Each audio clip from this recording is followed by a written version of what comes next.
was basically a power broker. It was literally his job. No, he was not a power broker. He was a pedophile. सीधा सीधा बोलो, बच्चों के साथ कृत्य हुआ, बलात्कार हुआ।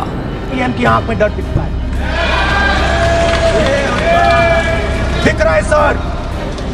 सर आंख में आंख नहीं मिला पाते हैं। ये हरदीप पुरी है, इस देश के नेता हैं, नरेंद्र मोदी के नवरत्नों में एक हैं।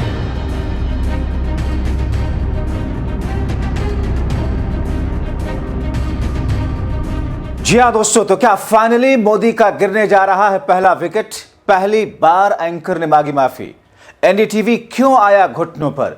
स्वागत है आप सभी का। आप देख रहे हैं द राजनीति का विशेष सेगमेंट खबर और विश्लेषण। मैं हूं जब्बार खान। दोस्तों, आखिर बीते 24 घंटों में ऐसा क्या हो गया जिसके बुनियाद पर वो भारतीय जनता पार्टी और मोदी सरकार, जिसका बचाव मेन स्ट्रीम मीडिया करता आ रहा था, मगर अब हाथ जोड़ करके माफी मांगने लगा।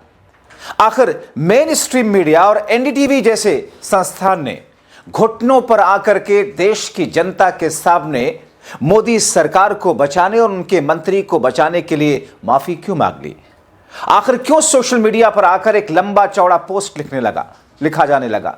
और क्यों यह कहा जाने लगा कि अब बहुत जल्द ही मोदी सरकार का पहला विकेट गिरने जा रहा है?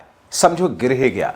दोस्तों, विस्तार से आपको सब कुछ बताते हैं। अगले चंद मिनट मेरे साथ में रहें, क्योंकि यह खबर बेहद महत्वपूर्ण है। दोस्तों, भारतीय जनता पार्टी जो खुद के बारे में शुरू से यह कहती रही है, लंबी लंबी फेंकती रही है कि we are party with difference, यानी कि हम जो हैं, हमारा चाल चरित्र और चेहरा दूसरी किसी पार्टियों जैसा नहीं है। हम नीति और नैतिकता की बात करते हैं। मगर आपको याद होगा, राजनाथ सिंह रक्षा मंत्री हैं, जो बीते दिनों में कई बार ये कह चुके हैं कि भारतीय जनता पार्टी में इस्तीफे नहीं होते। और आप देख लीजिए, उठा करके एक से एक बड़े से बड़े आरोप लगे, गंभीर आरोप लगे। लेकिन बीते 12 वर्षों में मोदी सरकार से न किसी मंत्री का इस्तीफा लिया गया। बीजेपी के कई सारे बड़े नेताओं पर गंभीर से गंभीर, संगीन से संगीन आरोप लगे। किसी से इस्तीफा ना लिया गया, ना ही इस्तीफा किसी ने दिया, क्योंकि उनको पता है कि मेन स्ट्रीम मीडिया उनको बचाने के लिए पूरी फौज लेकर के खड़ा हुआ है। और कुछ ऐसा ही कर रहा था मेन स्ट्रीम मीडिया। दोस्तों, मौजूदा वक्त में आप देख रहे होंगे कि किस तरीके से राहुल गांधी ने जो लड़ाई छेड़ी है देश के किसानों के लिए, देश की विदेश नीति के लिए, देश की रक्षा और सुरक्षा के लिए, और जिस अंदाज में मोदी का नाम भी जुड़ता हुआ कांग्रेस पार्टी जैसा आरोप लगाती है, एप्स्टीन फाइल से जुड़ता हुआ दिखा है, जिस तरीके से मोदी का मंत्री का नाम जुड़ा है, उन तमाम चीजों के बीच में दोस्तों, जिस तरीके से मीडिया जिस मोदी के मंत्री को इस्तीफा दे देना चाहिए था, जिस मोदी को अपनी कैबिनेट से हरदीप पुरी को बाहर उठा करके फेंक देना चाहिए था, मगर न तो मोदी शाह की सरकार ने इस्तीफा लिया, बाहर किया कैबिनेट से, न ही हरदीप पुरी ने नैतिकता और नीति की बात करते हुए इस्तीफा दिया। जबकि उसी एप्स्टीन घिनौनी फाइल में, घिनौने कृत्य वाले काम में कई सारे विदेशी नेताओं के नाम आए। सरकारें हिली हुई हैं, माफिया मांगते हुए फिर रहे हैं, मगर देश की मोदी सरकार में किसी भी तरह से कान पर जूं तक रेखता हुआ दिखाई नहीं दे रहा। मेन स्ट्रीम मीडिया, एनडीटीवी की पत्रकार और एनडीटीवी गला फाड़ फाड़ करके मोदी के मंत्री को और मोदी को बचाने की कोशिश कर रहा था कि साहब, हरदीप पुरी जिनसे मिले हैं, उनका नाम जिस अंदाज में भी जोड़ा गया है, उनका बिजनेस तो दरअसल अलग है। वो दरअसल पावर ब्रोकिंग का काम करते हैं, जिसे आप कह सकते हैं कि लाइजनिंग राजनीति की भाषा में। तो पावर ब्रेकिंग के लिए आया, या फिर यूं कहें कि मेक इन इंडिया के लिए किसी दूसरे प्रोजेक्ट के सिलसिले में बदनामे जमाना एप्स्टीन जैसे शख्स से, घिनौने कृत्य करने वाले जैसे शख्स के मोदी का मंत्री मिलता है। और वो भी नहीं, एक बार नहीं, 4-4 बार। कैसे उस मंत्री का कबूलनामा है वो भी आपको दिखाएंगे। और ये क्यों कहा जा रहा है कि मानो मोदी की पहली विकेट गिर ही गई है? दोस्तों, बीते दिनों, अभी आपने 1-2 दिन पहले देखा, एनडीटीवी मोदी के दोस्त अदानी का चैनल है, उनके बड़े एंकर हैं, एक टीवी डिबेट में जिस तरीके से मोदी और मोदी सरकार को का बचाव करते हुए कि साहब, एप्स्टीन के ऊपर जिस तरीके से आरोप लग रहे हैं और हरदीप पुरी पर जिस तरीके से आरोप लग रहे हैं, वो तो देश के खातिर मिले थे उनसे। मतलब जो मोदी सरकार बेटी बचाओ बेटी पढ़ाओ का नारा देती हुई नहीं थकती है, जो मोदी सरकार ये कहती है कि हम बेटियों की रक्षा और सुरक्षा करते हैं, और अमेरिका का वो शख्स जेफरी एप्स्टीन जिससे 4 बार लगातार मिलते रहे मोदी के मंत्री, मगर उसको बचा रही थी एनडीटीवी की पत्रकार पद्मजा जोशी, नाम है उसका, पद्मजा जोशी, जो कि अंग्रेजी की पत्रकार है। पद्मजा जोशी ने बाकायदा 24 घंटे में जब दबाव बना राहुल गांधी और दूसरे लोगों का, माफी मांगना शुरू कर दिया। बाकायदा सोशल मीडिया पर एक पोस्ट लिख करके पद्मजा जोशी ने अंग्रेजी में माफी मांगते हुए अपने सोशल मीडिया पर अंग्रेजी में क्या लिखा है आपको बताते हैं। देखिए उनका ट्वीट है, अंग्रेजी में उन्होंने लिखा, जिसका हिंदी अनुवाद तर्जुमा करके मैं आपको बता रहा हूं। वो लिखती हैं, मैं ये बात साफ साफ कहना चाहूंगी, जेफरी एप्स्टीन एक पीडोफाइल, बच्चों का रेपिस्ट और सबसे बुरे किस्म का सेक्स ऑफेंडर था। मैंने ये हमेशा कहा है और मैं अब भी कह रही हूं, उसके पीड़ितों को जो कुछ भी सहना पड़ा उसके लिए उन्हें पूरी सख्ती से इंसाफ मिलना चाहिए। मेरे शो के क्लिप्स जिन्हें चुन चुन करके एडिट किया गया ताकि लगे कि मैं कुछ और कहना चाह रही हूं, उनसे निराशा हुई। हालांकि ये पूरी तरीके से गलत है।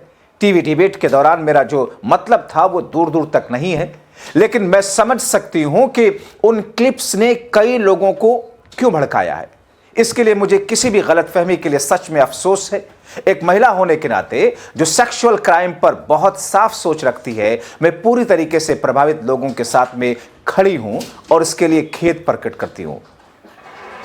दोस्तों, एक लंबा चौड़ा इस तरीके से पोस्ट करते हुए, माफी मांगते हुए उन्होंने बाकायदा सोशल मीडिया पर ट्वीट किया। पूरा ट्वीट उनका अंग्रेजी में आप देख लीजिए। तो दोस्तों, अब जब दबाव पड़ा राहुल गांधी का, पूरे विपक्ष का, मोदी सरकार खुद बैकफुट पर है, भारतीय जनता पार्टी के नेता बैकफुट पर हैं, खुद हरदीप पुरी, इस्तीफा तो इनका होगा दोस्तों, आज हो ना कल हो, वरना छीछा लेदर मोदी सरकार की तो बढ़ती जाएगी। आप देखिए दोस्तों, मोदी और उनके सरकार पर किस तरीके से दबाव पड़ा। खुद इस बात को ये कबूल कर चुके थे कि वो एप्स्टीन से मिलते रहे, हरदीप पुरी भी, और वो भी एक बार नहीं बल्कि 4 बार मिले हैं। सुनिए, it is as part of an delegation of the IPI or the ICM that I met Mr. Epstein on a few occasions, 3 or maximum 4. दोस्तों, बावजूद इसके कि आप देखें कि दुनिया के दूसरे हिस्से में जिन राजनेताओं के नाम उस एप्स्टीन फाइल में आए हैं, वो लोग माफिया मांगते फिर रहे हैं।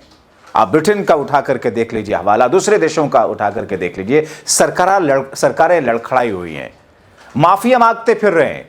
लेकिन देश के अंदर पूरी भारतीय जनता पार्टी और एनडीए के नेता के स्तर पर आकर के मोदी सरकार और उनके मंत्री का बचाव कर रहे हैं। क्या यह देश हित में है? एक ऐसा शख्स जो औरतें, महिलाएं नहीं, मासूम बच्चियों के साथ में जिस घिनौनी हरकत को करता हुआ देखा गया, और जिसके साथ आप उठा करके देख लीजिए, हरदीप पुरी के मेल को उठा करके देख लीजिए, किस किस्म के शब्दों का प्रयोग है और उनसे क्या प्रतीत होता है, क्या जाहिर होता है। आपको ब्रोकरेज के लिए, पावर ब्रेकिंग के लिए, पावर ब्रोकन के लिए, लाइजनिंग के लिए, भारत के मोदी सरकार के किसी प्रोजेक्ट के लिए एप्स्टीन से मिलना था आपको, जबकि उनकी मुलाकात है उससे पहले ही एप्स्टीन, जेफरी एप्स्टीन के ऊपर में वो आरोप लग चुके थे, उनके ऊपर वो सारे के सारे मामले खुल चुके थे। बावजूद इसके हरदीप पुरी दोस्तों जिस वक्त सांसद तक नहीं थे, हरदीप पुरी को उठा करके मोदी और शाह ने मंत्री बना दिया था। किस दबाव में, क्यों मंत्री बनाया था हरदीप पुरी को? आखिर कौन सी डील वो कर रहे थे? आखिर एप्स्टीन के पास मुलाकात के लिए किसने भेजा था? मोदी ने या शाह ने या फिर किसी और ने, या सिर्फ खुद ही मिलने गए थे? और ऐसे शख्स को आप अपने कैबिनेट में बनाए हुए रखते हैं और आप बात करते हैं कि महिला सम्मान, महिला सुरक्षा। वो योगी यूपी वाले बाबा भगवाधारी वो कहते हैं कि साहब बेटियों की सुरक्षा से किसी भी तरह का कोई कॉम्प्रोमाइज नहीं होगा। ये कॉम्प्रोमाइज है। आप क्या संदेश देना चाहते हैं? आपने कुलदीप सिंह सेंगर जैसे कितनों को आपके पार्टी में जिनके ऊपर आरोप लगे, कई तो दोषी हैं। कुलदीप सेंगर तो ताजा मिसाल है। हरदीप पुरी, मैं नहीं कह रहा हूं कि एप्स्टीन के उस फाइल में हरदीप पुरी पर उस घिनौने काम करते हुए किसी तरह की कोई बात सामने आई है, लेकिन उस फाइल से नाम जुड़ा है। कांग्रेस पार्टी तो हमारे प्रधानमंत्री का नाम भी उससे जोड़ रही है। तो ऐसी स्थिति में दोस्तों जब ये सारी की सारी चीजें सामने आई और हरदीप पुरी को, उनके आकाओं को मोदी और शाह और पूरी केंद्र की मोदी सरकार को बचाने का काम पूरा का पूरा मेन स्ट्रीम मीडिया गाजा बाजा लेकर के, झंडा उठा करके करता रहा दोस्तों, मगर एनडीटीवी को घुटनों पर आना पड़ा। उसके एंकर पद्मजा जोशी को माफी मांगनी पड़ी है। यही होता है जब जागरूकता होती है, विपक्ष जब बैकबोन के साथ, रीढ़ की हड्डी के साथ जनता की आवाज बनता है। इसलिए मैं आप जनता से, हम सब से मैं यही कहता हूं, जागरूक रहें। आपने जिनको कुछ कुर्सी पर बिठाया है वो आपके साथ कर क्या रहे हैं, अपनी राय लिखें। He was basically a power broker. It was literally his job. No, he was not a power broker. He was a pedophile. सीधा सीधा बोलो, बच्चों के साथ कृकृत्य हुआ, बलात्कार हुआ। पीएम की आंख में डर दिखता है, दिख रहा है सर। सर आंख में आंख नहीं मिला पाते हैं। ये हरदीप पुरी है, इस देश के नेता हैं, नरेंद्र मोदी के नवरत्नों में एक हैं।